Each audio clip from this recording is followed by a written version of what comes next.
Hello and welcome back to CMS Forex News. I'm your market analyst, Nick Nassad. Today is Monday, September 28, 2009. We begin this week with a look at the dollar-yen pair, which hit an 8-month low during the Asian session out of a growing view that U.S. interest rates will remain low for longer than expected and a plunge in Asian stocks. Traders and investors are speculating that the Federal Reserve may have to maintain both its near-zero interest rate and other loose monetary policies due to the slow pace of the U.S. economic recovery.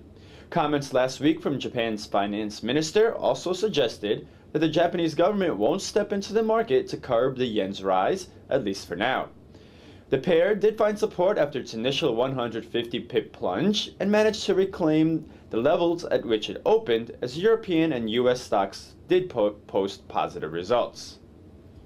The euro-yen pair dropped to a 2-month low as a result of overnight risk aversion, mainly as a result of a drop in Japanese equities and commodity prices to start the week.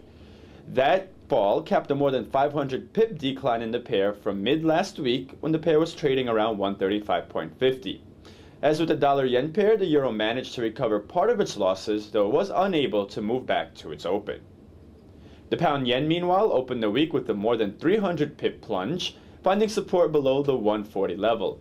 The pound has been falling sharply across the board recently as recent UK economic data registered weak results, and Bank of England Governor Mervyn King said last week that a weak pound is good for the economy. The pound was also weaker against the greenback today, though it did manage to gain against the euro.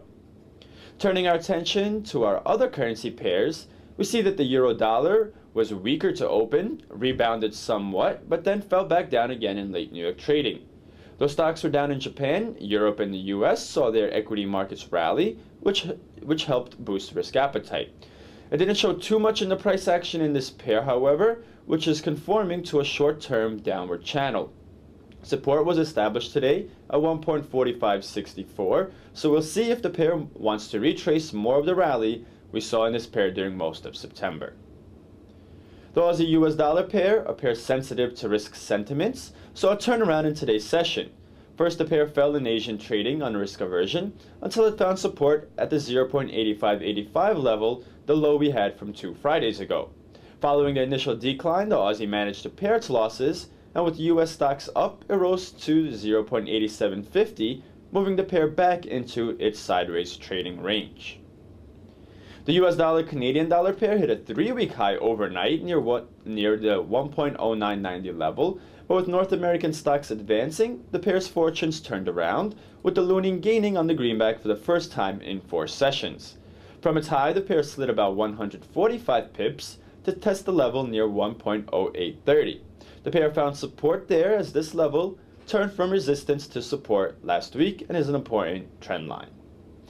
The fundamental docket was light in today's session, but that lull will change now as this week holds numerous upcoming releases. We start tonight with inflation data from Japan, and overnight that will be followed by German import prices, UK current account, mortgage approvals, and revised figures for second quarter GDP, and Eurozone end-of-the-month confidence figures. Tomorrow, the US will post its S&P/Case-Shiller 20-City House Price Index, and the Conference Board measure of consumer confidence. And that concludes today's broadcast. As always, thank you for joining us here at CMSFX.com, and happy trading.